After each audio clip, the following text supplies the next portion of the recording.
คลิปนี้เนาะจะมาแนะนำการเพิ่มช่องใน YouTube เนาะก่อนอื่นให้เราเข้ามาที่แอป Chrome แล้วก็พิมพ์ youtube.com เข้าไปแล้วก็เสิร์ชหลังจากนั้นให้ติ๊กบนจำแล้วก็มาใส่โหมดเดสก์ท็อปเมื่อใส่โหมดเดสก์ท็อปเรียบร้อยแล้วให้เป็นแบบคอมพิวเตอร์แล้วให้เราติ๊กไปที่account เก่าเราเนาะบนที่มีรูปบันช่องของเราเบื้องขวามือเนาะหลังจากนั้นให้มาที่ setting กดเข้าไปตั้งค่าเมื่อตั้งค่าปุ๊บแล้วมันจะมีคำว่า add or manage your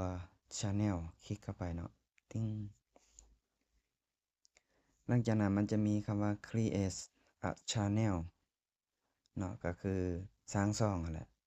กดเข้าไปปุ๊บมันจะเด้งมาหน้านี้เนาะเมื่อมาหน้านี้ปุ๊บเนาะให้เราใส่ช่องใหม่ของเราเข้าไปเนาะช่องใหม่ตัวนี้หมายถึงว่า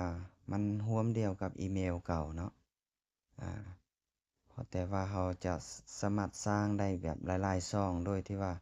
บ่ต้องเปลี่ยนอีเมลนะแล้วก็พิมพ์ช่องของเราไปเนาะความรู้ทั่วไปและ AI ช่วยงานเนาะอาจารย์ที่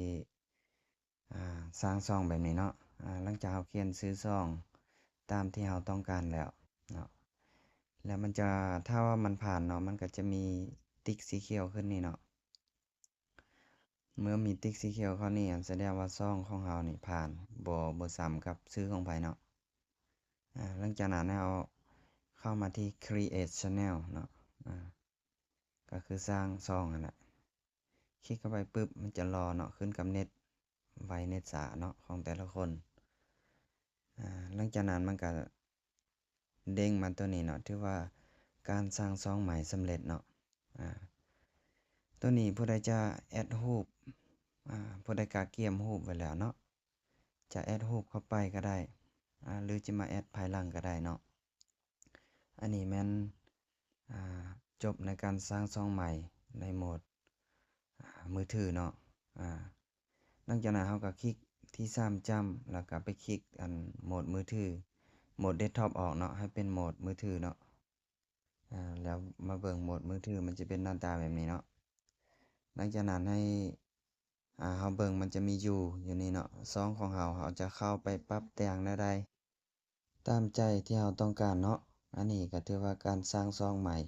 แบบร่วมกับอีเมลเดียวเนาะมาวันนี้ถือว่าจบขอขอบใจ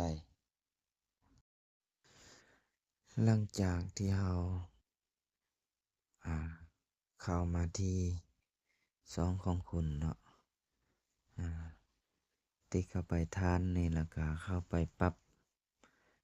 ใส่รูปใส่หยังแล้วก็เอาวิดีโอเข้า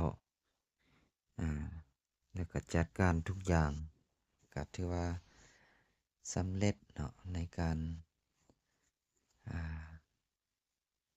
สร้างช่องโดยใส่อีเมลเดียวหรือว่าอีเมลเดิมแล้วก็ create ช่องใหม่ขึ้นหลายๆช่องภายในอีเมลเดียวเนาะมาวันนี้ก็ถือว่าจบลงเพียงเท่านี้เนาะขอขอบใจที่รับชมตั้งแต่จนจบเนาะขอขอบใจ